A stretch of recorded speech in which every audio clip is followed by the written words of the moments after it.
300 cannons hidden in the mud, all aimed at one man. That man is John Talbot, the English Achilles, a warrior so feared French mothers use his name to frighten their children. He is a living legend, the last lion of a war that has raged for 100 years. He has come to save Gascony, but Talbot is about to ride into a trap. He is 66 years old, a living legend, a medieval warrior defined by courage, steel, and the chivalric charge. And he is about to fight Europe's first modern battle, a battle he cannot possibly understand until it is too late. July 17th, 1453. The sun rises over the valley near Castillon. John Talbot, impatient with fire, orders his vanguard forward. His men, a small elite force of just 500 men-at-arms and 800 mounted archers, are exhausted from their all-night march. They stumble upon a small priory.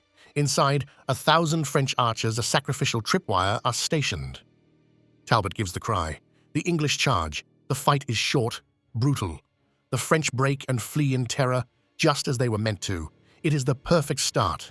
It confirms everything Talbot believes about French cowardice. He lets his victorious men rest and eat, their confidence high. This war, he feels, will be won just like all the others, with English spirit and a forward charge. His return to Gascony had been triumphant. The people of Bordeaux, subjects of the English crown for 300 years, had welcomed him as a liberator. This one battle, he believes, will secure their loyalty for good. But miles away, in the main French camp, a different kind of general is at work. His name is Jean Bureau. He is not a knight, he is a middle-class Parisian lawyer, a master of logistics, a numbers guy. He is a cold, calculating professional who has spent his career, a career that began in service to the English, perfecting a new, terrible weapon. He commands the Royal Artillery for King Charles VII, a king who has forged a new professional army, the first in France since the Romans. While Talbot rests, Bureau is preparing his trap.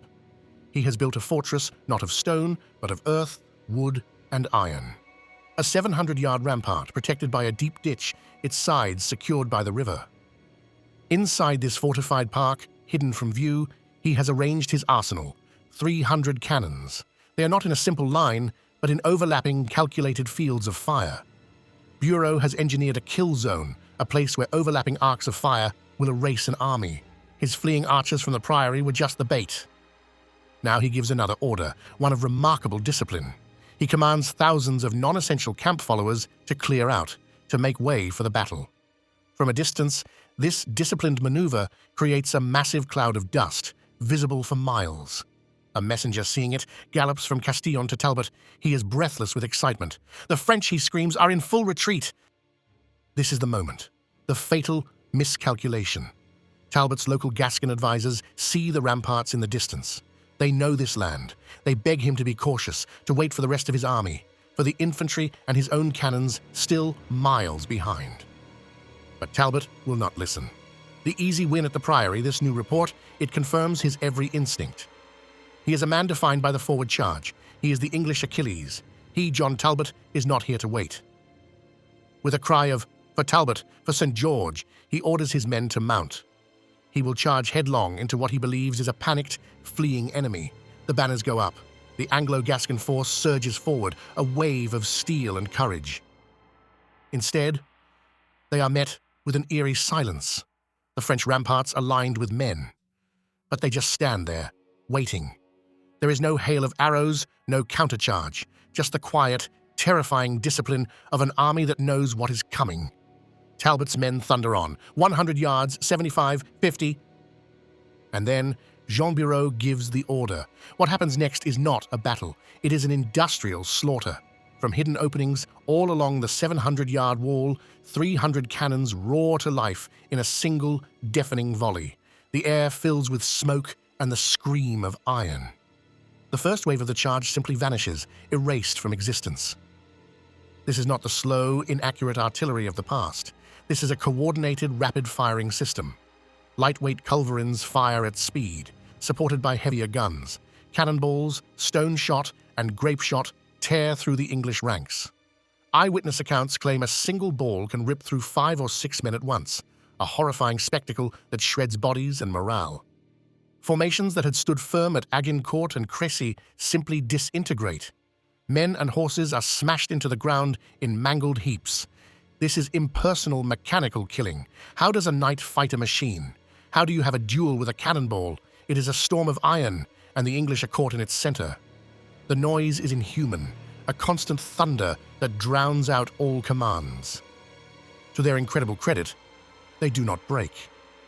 Driven by pride and a lifetime of loyalty, the survivors push on. They scramble down into the deep ditch and claw their way up the muddy slope. For over an hour, the battle rages. The English die in heaps at the foot of the wall, fighting hand to hand, their swords useless against the fortified palisade, all while the cannons keep firing. John Talbot is in the thick of it, riding his small horse, a conspicuous target. He wears no armor. He is honoring an old oath, sworn to the French king years ago as a condition of his parole, a promise never again to bear arms. This act of chivalry is now his death warrant. He shouts encouragement, trying to force his will on a battle that has spiraled beyond his understanding. Just as the English assault, bled dry by the cannons, finally wavers, Bureau plays his trump card. From the north, a force of Breton heavy cavalry, held in reserve for this exact moment, slams into the exposed right flank.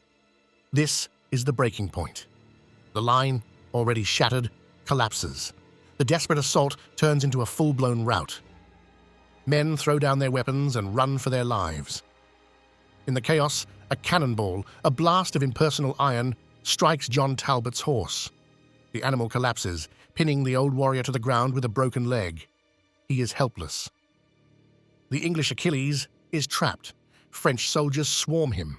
A French archer named Michael Perunin steps forward and kills the great Earl of Shrewsbury with a blow from a hand axe. It is a brutal, unceremonious, and deeply symbolic end. Nearby, his son, Lord Lisle, who had begged his father not to attack, is killed trying to defend his body. The past and the future of English Gascony are extinguished in the same moment. The Battle of Castillon is over. The field is a ruin. An estimated 4,000 of Talbot's men are killed, wounded, or captured. The French, safe behind their fortifications, suffer perhaps as few as 100 losses. The news is a catastrophe. Bordeaux, its hero gone, surrenders on October 19th. And with that, the 100 Years' War simply stops. There is no treaty, no grand summit. It just ends. After 3 centuries, the English dream of a French throne, a dream that had cost countless lives, is over for good. In England, the shock of this final disaster is said to have triggered the complete mental breakdown of King Henry VI, plunging the realm into a power vacuum that will ignite the Wars of the Roses. For France, the victory cements the power of the king, forging a new national identity. The bureaucrat had defeated the warrior. Castillon is the bloody punctuation mark at the end of the Middle Ages. It proved that the future of war belonged not to the brave, but to the organized. The age of the knight, wounded by the longbow, was finally killed by the roar of the cannon. If you want to see more stories about the moments that forged our modern world, be sure to subscribe and press the like button to support the channel.